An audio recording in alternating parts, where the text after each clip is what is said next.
Ok, donc si je me trompe pas, il est maintenant 9h20, 00, donc je vais y aller et c'est parti. Donc merci à vous d'être venus. Donc je redonne un peu les consignes pour ceux qui seraient arrivés après. Par défaut, on essaye de se mettre en mute et sans caméra pour le début, puis tout à la fin, il y aura une session de questions-réponses et ce sera le bon moment pour remettre la caméra et remettre le son si vous voulez poser toutes vos questions. Donc merci d'être là et je suis parti. Donc moi je suis Samuel Rotière, je bosse pour Octo Technologies et aujourd'hui je vais vous parler de quelque chose qui me tient à cœur, le flow. Alors avant tout, pour parler du flow, la grande différence que je vois par rapport à d'autres façons de voir les choses, c'est surtout le temps. Donc quand on parle de flow, c'est vraiment la notion de temps qui va être hyper importante parce qu'on va essayer de changer la vision qui est de dire: «OK, j'ai des choses bien construites avec des timings définis à l'avance». Ce que moi j'appelle des lots et des jalons pour essayer d'avoir quelque chose d'un peu plus fluide à base d'événements. En gros, un événement, il se passe quelque chose et après on va faire des décisions. Cette notion de temps et de vision du temps, elle va être hyper importante et on va la retrouver à pas mal d'endroits. Donc après, comment ça se positionne le flow par rapport à l'agile et d'autres méthodologies? Donc si je fais ma pub un peu débile, je vais dire: «Le flow c'est bien, l'agile ça craint». On va pas faire ça, pourquoi? Parce que ce qui m'intéresse plutôt, c'est de présenter une vision. J'ai mis quand même ce slide pour dire que une vision flow, c'est quand même un peu différent de l'agile sur, 2-3 choses. Typiquement, pour y revenir, sur la notion du temps qui est quand même un peu différente. La suite de la présentation, ce que je vais faire, c'est que je vais vous parler de principes. Donc c'est un choix, qui a été fait de notre part de dire qu'on va plutôt exposer des principes que des pratiques ou des outils. Pourquoi on fait ça? Majoritairement parce qu'on pense que des principes, ça résiste beaucoup mieux au temps. Si je prends un livre d'il y a 10 ans qui me parle de pratiques et d'outils en général, aujourd'hui, je vais pas trop le lire. Tandis qu'il y a des livres comme, Product Development Flow de Don Reinertsen, je le relis aujourd'hui, moi je le trouve encore totalement d'actualité. Pourquoi? Parce qu'il reste au niveau des principes.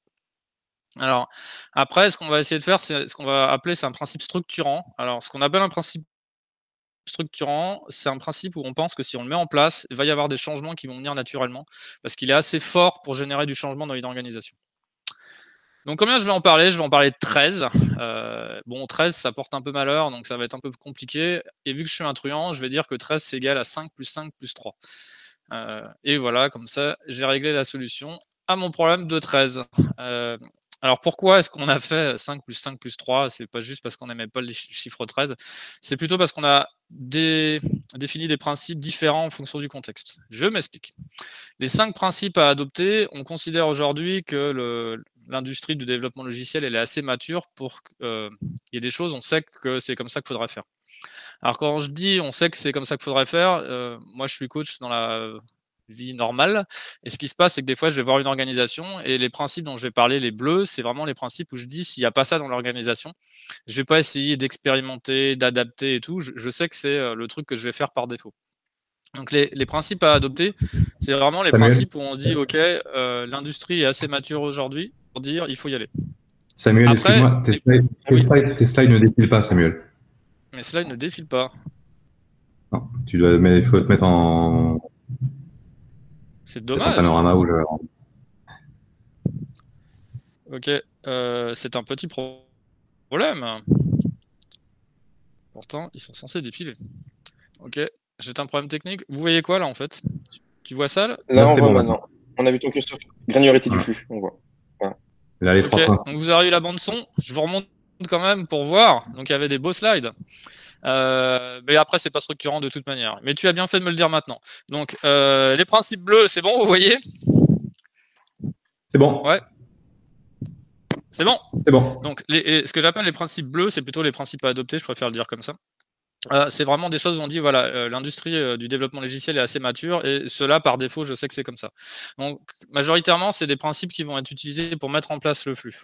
Après, les principes jaunes qu'on appelle à adapter, c'est plus là, je vais expérimenter et je vais pas aller dans une organisation et dire: «OK, par défaut, je sais que c'est comme ça qu'il faut faire». On va plutôt dire: «OK, là, on va d'abord tester à un endroit et après on va généraliser». Donc c'est vraiment le bleu, je mets en place un flux, le jaune, je vais essayer de l'améliorer, l'adapter et faire qu'on va plus loin. Euh, En termes de difficulté, c'est un poil plus simple de faire du bleu que de faire du jaune. Et le rouge, c'est vraiment comment on transcende ça et comment on va plus loin, comment on découvre des nouvelles choses. Ok, premier principe, la granularité du flux, ce qui est pour moi un des plus importants, c'est de dire que toute décision est prise suite à un événement et non à une date planifiée. Ce qui se passe beaucoup, On est c'est... Pareil. toujours bloqué sur les slides. Hein. On est toujours bloqué sur les slides, ça n'avance pas. Si tu pouvais peut-être te mettre en plein écran sur ta présentation. Comme ça, là? Non, fais un format Non, présentation. Fais présenter. Alors, je vais arrêter la présentation, peut-être. Et je vais représenter. On tente ça? Vas-y. Est-ce que là, vous voyez? Oui? Non. Non, pas encore. Pas encore. Vous voyez ou pas, là? Là, on va commencer à venir. Ça bascule. Ça Est-ce va que là, venir. C'est en train de. appli bleu. C'est bon. Mais là, on voit Vous ton voyez un beau PowerPoint. paragraphe. On voit ton PowerPoint en fait. On voit l'appli. On voit la version éditable. Avec tous les slides. Ah, Ça vous voyez. Oui, on voit que ton PowerPoint. C'est pas. Partage ton écran, ça va être plus simple plutôt qu'une seule fenêtre. Ça bug souvent. Ok, alors on va tenter une nouvelle chose. Je suis désolé pour ce problème technique que je vais essayer de résoudre. Alors on va faire différemment. Ok, je...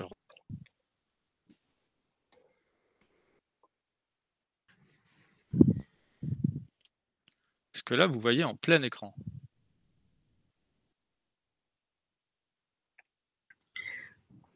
Pour l'instant, on voit rien. Ça arrive. Ça arrive. Et là? Plein Ah écran, oui. oui. C'est très bien là. Et là, Nickel. et là, quand je bascule, ça bascule? Ça bascule. Oui. Ça a défilé. Merci Ouais. beaucoup. Eh ben, on aura réussi. Bon, on aura perdu un peu de temps. Donc, toute décision est prise suite à un événement et non une date planifiée. Ce qu'on veut dire derrière ça, c'est qu'il y a beaucoup de méthodologies où on dit, OK, je vais prendre la décision à telle date. Et en fait, c'est le calendrier qui fait qu'on va prendre des décisions. C'est ce que moi j'appelle le process prend le pas sur l'événement et sur pourquoi on fait les choses. Donc là, nous, ce qu'on dit, c'est qu'on va essayer de faire que on ne prend pas la décision à n'importe quel moment parce que ça a été dit qu'on devait prendre la décision le premier du mois. On va essayer de faire qu'il se passe un événement et c'est à ce moment-là que je vais prendre la décision. Pour faire ça, donc là, à chaque fois, sur chaque slide, je ne vais pas détailler toutes les pratiques, mais le gros truc, c'est de dire, on va essayer de réduire la taille des lots. Alors pourquoi on va essayer de réduire la taille des lots? Parce que si j'ai des lots immenses qui font 3 mois, je vais avoir des problèmes pour prendre des décisions fréquemment suite à un événement. Donc une des grandes pratiques, ça va être de dire, au lieu d'avoir des gros mammouths, je vais essayer d'avoir des chats. Alors, je ne sais pas si c'est exactement la bonne image, mais en tout cas, c'est une des pratiques hyper importantes derrière, c'est de dire que si on veut être capable de prendre des décisions suite à un événement, il va falloir qu'on réduise la taille des lots et qu'on bosse sur des choses beaucoup plus petites. Ensuite, une fois que j'ai eu des petits cailloux, ce que je vais essayer de faire, c'est mettre en place le flux. Mais vraiment, la question, c'est quoi mon flux? Et là, on va parler de systémique. Et on dit que chaque équipe connaît son flux de travail et sait comment intervenir pour le réguler. Le grand truc qu'il va y avoir, c'est à partir de quel moment ça commence, à partir de quel moment ça finit. Quand on est en systémique avec une vision système, ce que je vais dire, c'est que j'ai une équipe, il y a des choses qui rentrent, il y a des choses qui sortent. Alors pourquoi je parle de ça? Parce que souvent dans Scrum, on est hyper focalisé sur la partie développement et la partie maturation, la phase de discovery, on la voit quasiment pas. Et donc là, ce qu'on va faire, c'est on va essayer de dire, OK, le système, c'est quoi? À partir d'où il commence, à partir d'où il finit. Et je vais essayer de tout suivre. Donc là, nous, on met en avant Kanban parce qu'on considère que c'est une méthodologie qui est plus faite pour faire du fil de l'eau et qui a une vision systémique assez forte. Et en général, on fait du bout en bout. Donc ça c'est le deuxième, c'est de dire, OK, à partir du moment où on veut mettre en place un flux, il faut déjà bien savoir quel est le flux et essayer d'avoir une vision d'ensemble. Ensuite, la répétabilité, c'est là d'abord, j'ai fait des petits cailloux, j'ai mis en place un flux de A à Z et je définis ce que c'est A, ce que c'est Z. Là, si je réussis une fois, ça ne veut pas dire que je suis bon.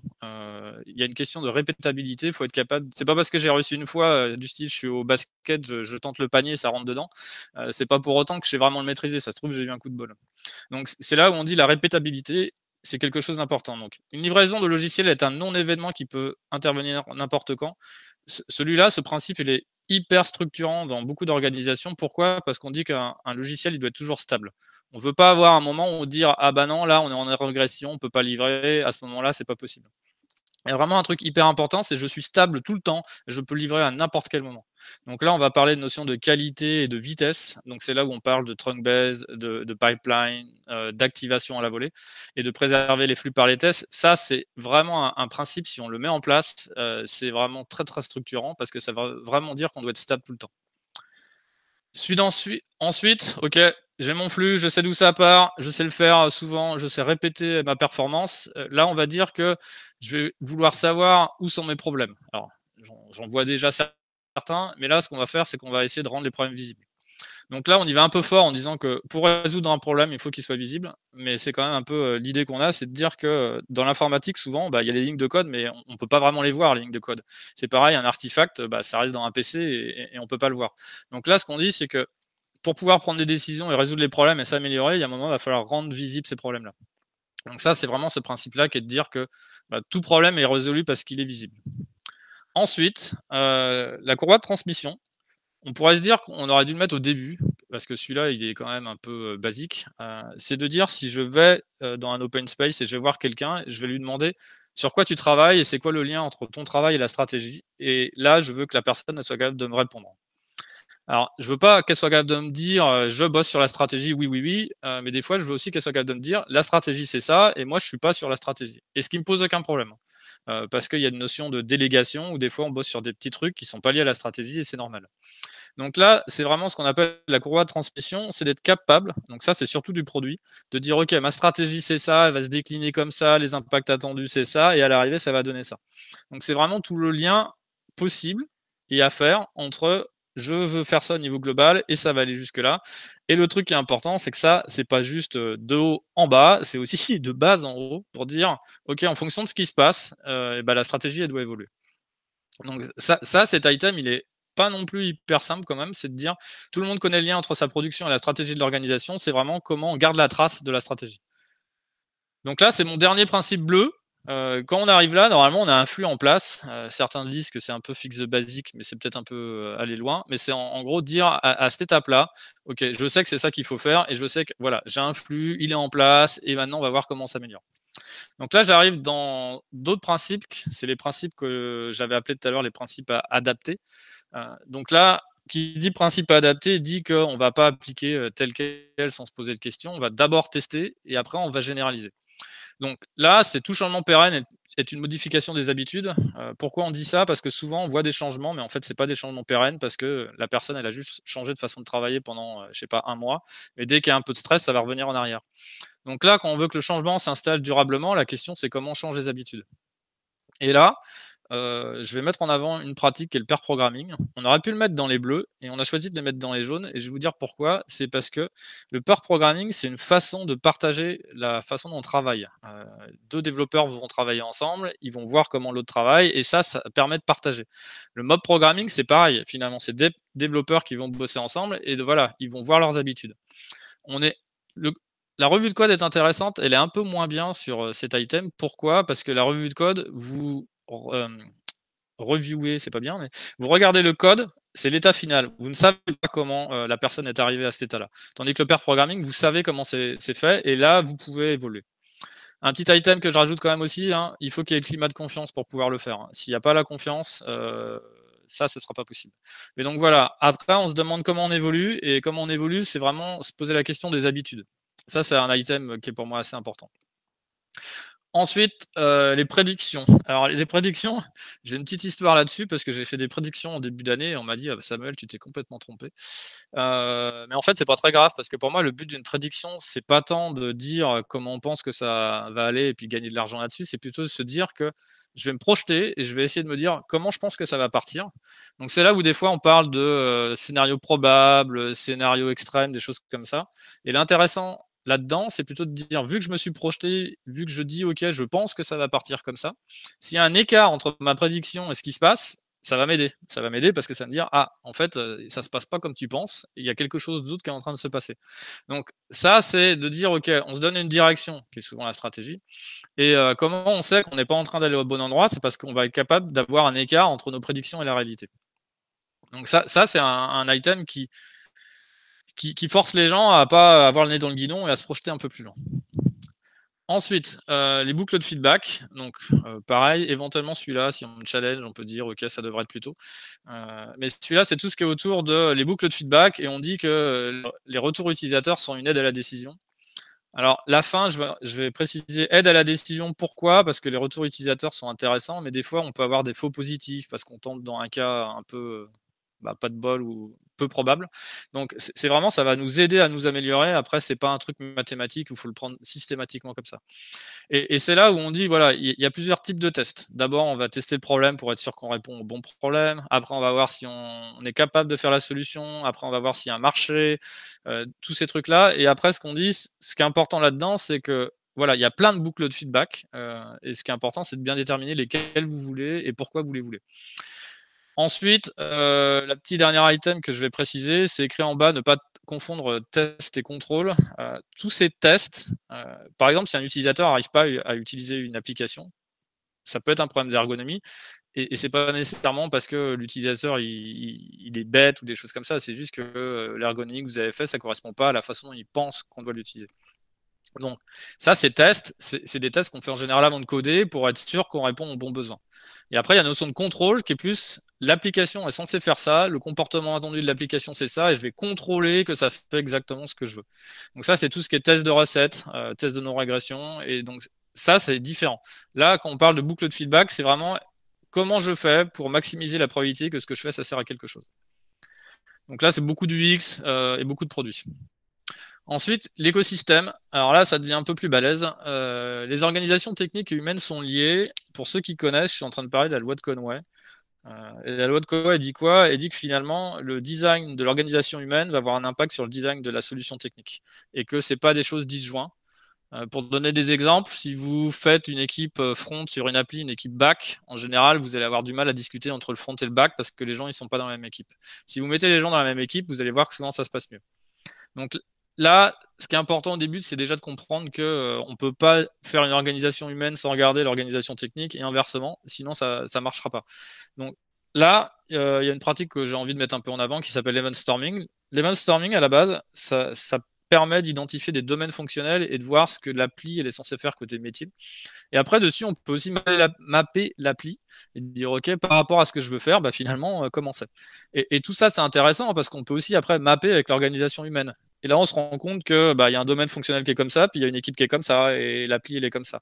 Tout ça, ça permet des fois de comprendre pourquoi ça marche pas. Enfin, quand je dis pourquoi ça marche pas, c'est des organisations techniques ou des organisations humaines qui marchent pas, juste parce qu'on n'a pas compris qu'en fait, si on touche à l'organisation humaine, l'organisation technique, faut aussi y toucher. Et inversement, si je touche à l'organisation technique, ça peut avoir un impact sur l'organisation humaine. Donc, ce principe-là, c'est plutôt un principe de dire, soyez conscient de ce qui se passe, et après, on va essayer de les faire bouger. Donc, ce qu'on appelle écosystème, donc c'est vraiment quelque chose qui est humain et technique en même temps. On dit que les deux sont un peu liés. Et ce qu'on va faire, c'est on va s'organiser pour minimiser les frictions. Donc, minimiser les frictions, ça veut dire que, par exemple, si mon focus premier, c'est délivrer beaucoup de fonctionnalités, je vais essayer sûrement de m'organiser avec des équipes humaines, là, et un peu techniques, qui sont orientées à délivrer de la fonctionnalité. Si mon focus, c'est de la cohérence, technique et fonctionnelle, je vais sûrement m'organiser avec des équipes humaines par domaine fonctionnel. Donc, tout ça, c'est des choix possibles, sachant qu'il n'y a aucun modèle qui marche à 100%. Donc, c'est vraiment l'orientation générale qu'on veut donner. Et après, on va adapter ça en fonction de ce qui se passe. Parce que finalement, quel que soit le modèle qu'on prend, si je prends par domaine métier, chaîne de valeur ou technique, il y aura toujours des cas qui ne vont pas rentrer dans le modèle. Je suis assez attentif à ce point-là parce que le fait d'appliquer un modèle partout, ça génère souvent plein de problèmes. Il vaut mieux appliquer un modèle à un endroit et dire, OK, à cet endroit-là, ça ne va pas être dans le modèle pour telle et telle raison. Et souvent, ça se passe beaucoup mieux. Donc là, une fois qu'on a fait ça, j'ai fait les 5 jaunes. On a fait les 5 bleus. Donc les 5 bleus, c'était je mets en place un flux, il est régulier. Donc si je parle dynamique des fluides, ce serait laminaire. Et après, le jaune, ça va permettre de m'améliorer et m'améliorer. Donc, vous voyez, c'est un peu, on part d'où on est, on fait que le flux soit en place, et au fur et à mesure, on s'améliore. Donc, on s'améliore comment? On s'améliore par les boucles de feedback utilisateurs, on s'améliore aussi par de l'amélioration continue, on va essayer de diminuer les frictions. Donc là, vous voyez qu'au fur et à mesure, on est de mieux en mieux. Après, et là, j'arrive dans les rouges, c'est la notion de désordre et la notion d'incertitude. Finalement, ce qui se passe souvent, c'est qu'on a peur de l'incertitude, alors que l'incertitude peut parfois être bon. Et on dit que nous apprenons quand nos réflexes mentaux évoluent. Donc là, je suis en train de parler de quoi? Je suis en train de dire que quand on parle de thinking out of the box, quand on parle de la box, c'est vraiment mon modèle mental et la façon dont je pense. Parce que je suis français, je suis né à tel endroit, j'ai fait telle étude, je vais avoir un référentiel de base. Il y a d'autres personnes qui vont avoir un autre référentiel de base. Et finalement, comprendre comment les autres fonctionnent, ça va me permettre d'apprendre plus. C'est un peu différent quand même de la partie jaune où c'est vraiment de l'amélioration continue par rapport à ce qui se passe. Là, c'est vraiment j'ouvre mes chakras et je vois comment d'autres personnes pensent, ce qui va m'aider à quand un événement incertain arrive, à mieux réagir. Tout ça c'est bien, mais ça veut dire un truc, ça veut dire que quand il y a désordre, incertitude, il faut que le management il soit capable d'accepter cette incertitude et il soit capable de dire ok, vous pouvez y aller, malgré qu'il y ait de l'incertitude, on va pouvoir faire des choses. Donc là, antifragile qui est en bas, je trouve ça hyper intéressant, surtout en ce moment, parce que antifragile, donc c'est à la base d'un livre de Nicolas Taleb, il parle de 3 types d'organisation ou de systèmes. Il dit qu'on peut être soit fragile, soit résilient, soit antifragile. Donc, fragile, c'est il y a un événement du style de Covid, et bah, je ferme et on n'en parle plus. La notion de résilience, c'est quand il y a un événement qui se passe, je vais être capable donc d'être résilient, c'est-à-dire de rester là. Et donc ça, c'est plus, je vais mettre en place des plans de mitigation et ce que je vais essayer de faire, c'est de gérer la crise. La notion d'antifragile, c'est un peu différent, c'est de dire je vais pas juste essayer de subir et d'avoir le moins de dégâts possible, je vais essayer de me dire ok, c'est en fait une opportunité.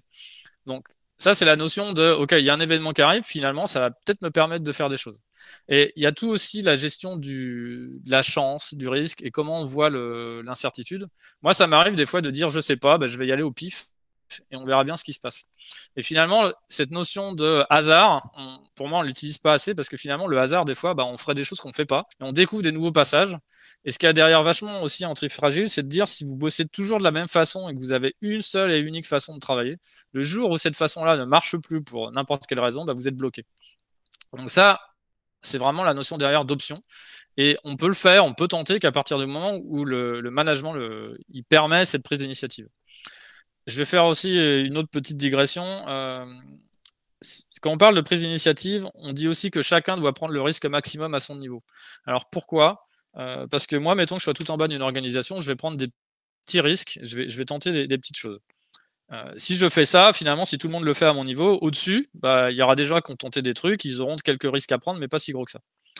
Et ainsi de suite. Si par contre, moi j'ai peur, je prends aucun risque, je fais ce que j'ai toujours fait, et voilà, et la personne à côté de moi elle fait ça. Si finalement l'environnement il est en train de changer, il se passe quoi? Personne n'a pris de risque, et le risque il va devoir pris au niveau au-dessus, et ainsi de suite. Et quand il y a un gros risque, on va engager tout le monde. Pourquoi je dis ça? Parce qu'en fait, si personne ne prend un risque, le risque, on va le prendre plus haut et en fait, on va prendre un plus gros risque. Donc, c'est pour ça qu'on dit qu'il faut essayer de faire que chacun prenne des petits risques et comme ça, au niveau global, on prend moins de risques. Donc ça, c'était mon 12e. Et mon 13e, il est à propos du rythme. Alors, pourquoi je parle de rythme? Parce que une organisation ou même un humain, finalement, est-ce qu'on a envie de changer tout le temps? Je dirais que c'est pas hyper vrai. Et par moment, j'ai envie de progresser, j'ai envie de m'améliorer, puis par moment, j'ai juste pas envie, quoi. J'ai juste envie d'être tranquille et de me dire non mais là, je fais rien, on verra plus tard. Si ça c'est vrai au niveau individuel, c'est aussi vrai au niveau organisation, et c'est là où on se dit se donner des fenêtres, se donner des espaces pour changer l'organisation. Donc c'est la notion de dire ok, une organisation finalement elle va vivre, et là on va essayer de faire que on se donne des fenêtres pour changer. Bon, comment on fait dans la pratique c'est là où on dit que on peut faire une sorte de mécanisme où tous les 3 mois, on regarde l'organisation. Et si on voit qu'il y a des choses à changer, on va faire des petits changements. Inversement, un truc qui serait pas flow, pas flux, ce serait de dire je vais bosser d'une certaine façon, puis 3 ans plus tard, nouveau chef, réorganisation, on pète tout, on repart de rien. Ça pour nous c'est très générateur de bruit et finalement c'est pas si efficace que ça. On préfère donc avoir une organisation qui peut bouger et c'est prévu pour. Donc c'est vraiment la notion de je vais avoir des mécanismes qui font que mon organisation va changer. En bas, pour finir, j'ai fait changer l'organisation par l'humain, la cratie. Donc là, on parle de quoi? On parle de sociocratie, d'holacratie. Qu'est-ce que c'est? Donc c'est vraiment, alors si je parle de l'holacratie, ils disent que c'est un operating system de l'organisation qui va aider l'organisation à changer. Ce qui est intéressant là-dedans, c'est vraiment que c'est fait pour que l'organisation puisse bouger. Pourquoi je parle de ça? Parce que souvent, au bout d'un certain temps, on est obligé de décorréler les organisations. l'organisation hiérarchique officielle dont on est obligé d'avoir avec le droit, qu'on est obligé d'avoir avec le droit français, qui elle, dès qu'on veut bouger, il faut passer devant un comité d'entreprise et ça prend un peu de temps. Donc ça, c'est quelque chose qui finalement une sorte de colonne vertébrale qui peut quand même aussi être bien, parce que ça, c'est la stabilité. Mais après, opérationnellement, je veux pouvoir me donner la liberté de changer des choses. Et ce double système d'organisation, il est intéressant parce que j'ai mon organisation hiérarchique qui est souvent le développement des personnes, et ça, c'est plutôt pas mal si ça bouge pas tant que ça, finalement. Et après, ce que je vais faire, c'est je vais me servir de cette notion de cercle, où je vais créer un cercle où des gens doivent bosser sur un sujet temporairement, et s'il faut, je le change. Ce qui est vraiment intéressant, c'est que dans toutes ces pratiques, sociocratie ou holacratie, c'est prévu pour bouger. Et c'est vraiment ce que je trouve le plus intéressant dedans. Donc ça, c'était mon 13e principe. Et maintenant, je vais essayer un peu de résumer et surtout de dire comment on y va, parce qu'en fonction du principe qu'on prend, on va pas faire pareil. Tous les premiers, si je reprends la granularité, la systémique, répétabilité, c'était vraiment comment je mets en place un flux. Donc c'est il est répétable, c'est stable, et je suis capable de l'améliorer, je vois où je suis. Ça, finalement, est-ce que je vais faire coaching posture basse en lui demandant c'est quoi tes problèmes? Non, en fait, pas vraiment. Je vais plus arriver en disant, OK, si tu as ça, moi, je te conseille de dire par défaut, tu fais pas. Donc, au niveau de l'approche, c'est plutôt une approche de type formation et de type consulting, où finalement, si une organisation ne fait pas ça, par défaut, je vais lui dire fais ça, fais ça, fais ça. Qu'est-ce qu'elle va y gagner? Elle va y gagner qu'elle va aller plus vite, elle va gagner une notion de répétabilité, et elle va aussi gagner quelque chose. Donc là, je vais revenir sur la notion de temps. Elle va y gagner le fait que c'est plus continu et que c'est plus progressif et c'est pas haché en disant c'est à tel moment, c'est à tel moment, c'est à tel moment. Je vais parler juste d'un petit truc. Par exemple, en Scrum, la fin d'un sprint, des fois on bourre pour rentrer dans le sprint ou pour finir le sprint. Je vois aussi que des fois le PO, il est en train de prioriser en disant j'ai 25 points, on en a mis déjà 22, il faut que je trouve un truc à 3. Ça, pour moi, c'était toutes des mécanismes que je vois qui sont pas bons, parce qu'en faisant ça, là, il me reste 3 points, je cherche la user story à 3, je suis pas en train de prioriser par la valeur. Je suis juste en train de faire du Tetris et regarder ce qui passe. Donc là, vraiment, ce qu'on veut faire, c'est mettre en place quelque chose de régulier, donc le rythme de l'organisation et trouver notre rythme, et faire qu'on puisse évoluer au fur et à mesure. Donc là, globalement, au niveau des pratiques, on va quand même un peu plus pousser en disant tu peux faire comme ça. Au niveau du jaune, qui est ce que j'ai appelé les principes à adapter, c'est vraiment, en général, on va dire, on va expérimenter, on va voir ce qui se passe dans la culture, et après, on va apprendre pour le reste de l'organisation. Donc là, on va aller plus vers ce qu'on appelle du mentoring, où on va regarder ce qui se passe, on va proposer des options, les gens vont choisir, on va les aider à le mettre en place. Ça permet de s'améliorer au fur et à mesure. Une fois qu'on a fait ça, on a un flux qui est bien en place, qui progresse, on s'améliore. Là, on arrive vers, il se passe des choses qu'on n'a pas prévues et il faut le prendre en compte. Donc, c'est la notion d'advisory. Qu'est-ce qu'on met derrière advisory? C'est de dire, finalement, moi, je suis expert dans quelque chose, mais ça se trouve, je vais devoir bosser avec quelqu'un qui est expert dans autre chose. Mettons que le coaching agile et la permaculture se rejoignent un jour, parce qu'il y en a besoin. Moi, je suis pas expert en permaculture, mais ça se trouve, quelqu'un d'autre à côté de moi est expert en permaculture. Donc là, je vais aller le voir. Et ce qui est intéressant là-dedans, c'est que c'est plus un rapport où on est à peu près au même niveau. Moi, je suis spécialiste de quelque chose, lui, il est spécialiste de quelque chose, et on va apprendre ensemble à aller plus loin. Ça va m'ouvrir mes chakras et je vais découvrir des nouvelles choses. Donc au niveau de la façon dont on fait l'approche sur la partie désordre, flux culturel et le rythme, c'est quand même un peu différent. Et voilà. Et donc, aujourd'hui, c'était une petite session de sensibilisation pour un peu expliquer comment on voyait les choses et de quoi on allait parler. Donc, je vous ai parlé de 13 principes qui, pour nous, sont structurants. Si vous les mettez en place, ça va vraiment changer la façon dont vous travaillez et vraiment, au fur et à mesure, vous allez plus vite et vous allez trouver votre rythme et vous allez pouvoir évoluer dans le sens que vous avez envie. Et donc, là, on a déjà écrit côté Octo, Culture Code, Culture DevOps et Culture Change et tout ce dont je viens de parler, dans incessamment sous peu, bientôt, on va l'avoir écrit dans un livre blanc qui s'appellera donc Culture Flow ou quelque chose comme ça, et qui vous donnera tout le détail de toutes les pratiques dont j'ai parlé et de tous les principes dont j'ai parlé. Et voilà. Désolé sinon pour le petit problème que j'ai eu de présentation. Est-ce que j'ai perdu tout le monde ou est-ce qu'il y a des questions ?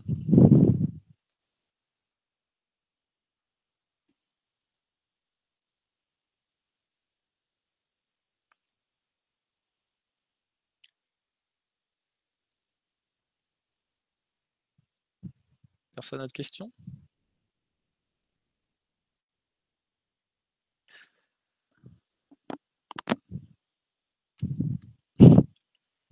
j'ai été trop clair là. Pour info, je ne sais pas si vous avez vu, j'ai mis en ligne les supports, donc qui sont déjà disponibles, et une date pour les livres blancs Culture Flow. En novembre, il y a la Flowcon qui arrive, et Flowcon et Culture Flow, on trouve que ça va bien ensemble. On aimerait pouvoir faire que ce soit disponible pour la Flowcon. Alors, je vais pas vous promettre ça. Là, on en est à la phase de relecture et à la phase d'illustration, et c'est possible qu'on réussisse. Donc sur les remarques, beaucoup de liens avec Accelerate, oui, c'est un livre qu'on aime beaucoup chez Octo. Moi, le truc que je rajoute en plus, c'est qu'Accelerate est très focus sur la partie tech, et que là, on a essayé de rajouter aussi des choses sur la partie produit et un peu aussi sur l'organisation. Alors, est-ce qu'Octo propose Flow en phase de capability? Je suis pas sûr de comprendre la question. Romain, tu as moyen de me l'expliquer par oral ou pas? Je pense comprendre, mais capabilities d'Accelerate. Je pense qu'on peut le faire. On ne l'a pas fait, d'essayer de mapper les principes du flow avec les capabilities d'Accelerate. Mais je pense que c'est possible. Alors, donc, la famille Product and Process d'Accelerate. Ouais, il y a des choses, mais vas-y, Christian. Je pense que c'est typiquement une partie d'Accelerate, c'est-à-dire toutes les parties Lean Management et Monitoring qui sont totalement alignées sur ce que tu décrivais. Maintenant, ce que tu décris, l'ensemble des pratiques est quand même beaucoup plus détaillé, va beaucoup plus loin que les quelques capabilities qui sont affichées dans Accelerate, quoi. Mais c'est dans la catégorie Lean Management and Monitoring. Ouais, pour être très franc et transparent, je trouve Accelerate vraiment hyper bien sur la partie technique. Je suis un peu moins convaincu par les capabilities produits. Voilà. Après, c'est quoi la différence avec l'agile?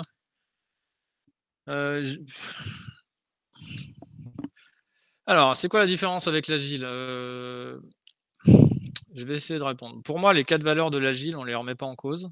Après, à mon niveau, je considère que le manifeste agile, il date un peu. C'était il y a 20 ans. Typiquement, à l'époque, il n'y avait pas vraiment de discussion autour d'expérience utilisateur. Toute cette notion de product développement sur la partie donc vraiment produit. Tout le lien avec les notions de MVP, ça existait quand même quasiment pas. Donc sur ce truc-là, je trouve que c'est bien ce qu'il y a dans le manifeste, mais ça commence à être un peu léger. Et après, si je dis que l'agile, c'est majoritairement du Scrum et majoritairement du Safe aujourd'hui. Alors je dis ça juste parce que pour moi, c'est les frameworks les plus utilisés.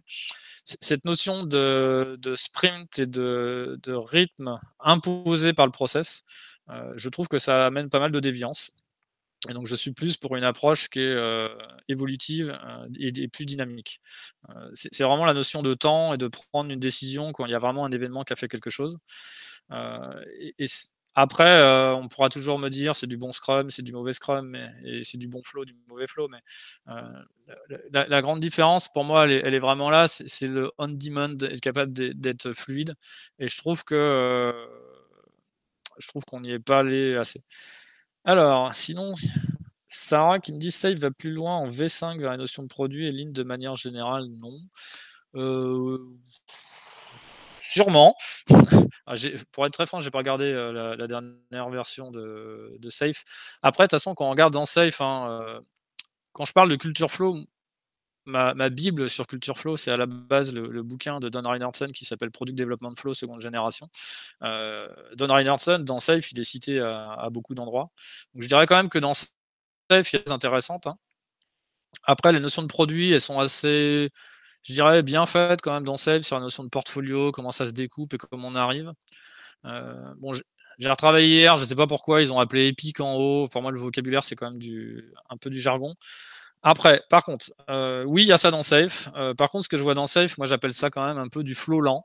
Cette notion de PI planning qui a lieu tous les 3 mois, de dire que je vais être capable de me réorienter tous les 3 mois, moi, ça me fait un peu bizarre, quoi.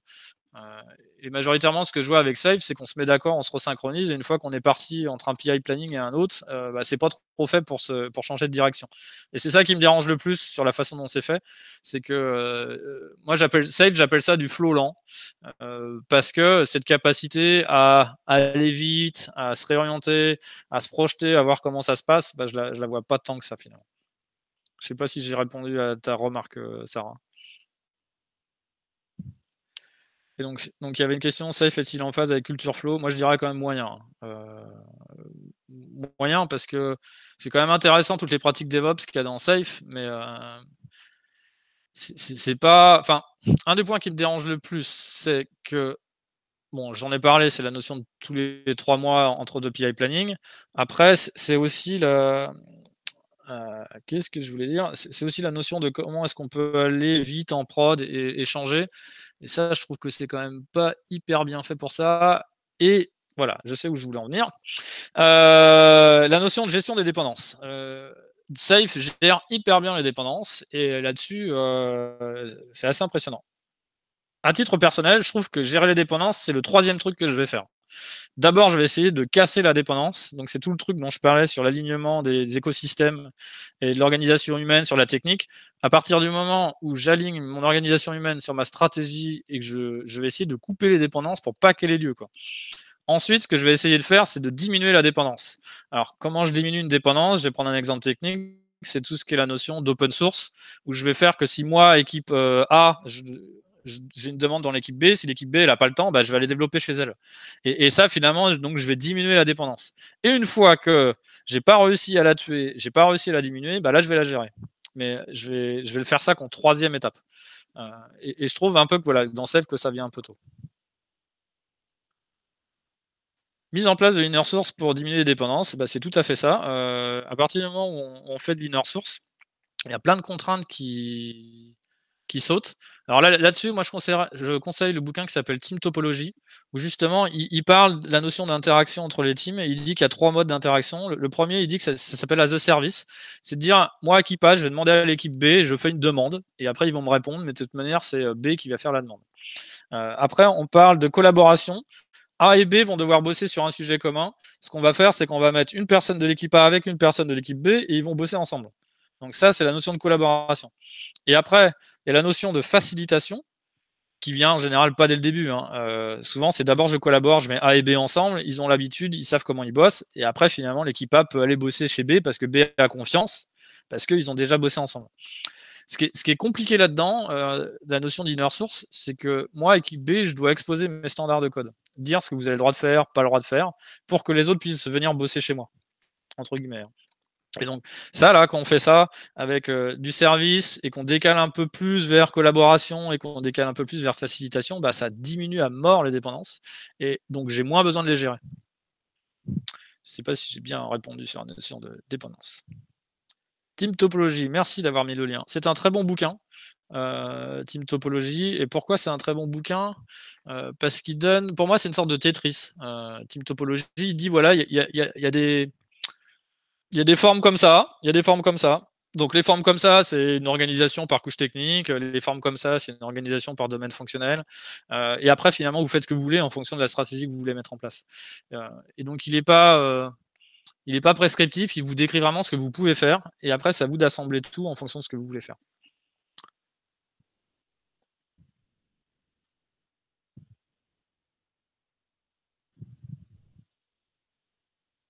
Est-ce qu'il y a une question auquel j'aurais pas répondu?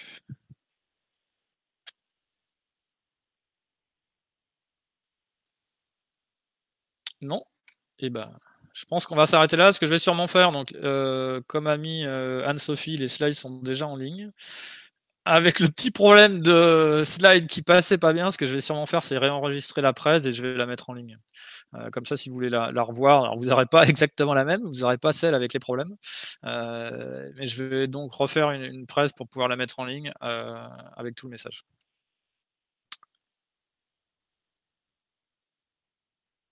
Bon, bah. Merci beaucoup. Merci à vous. Merci, bonne journée. Bonne journée. Merci, bonne journée. Merci. Merci.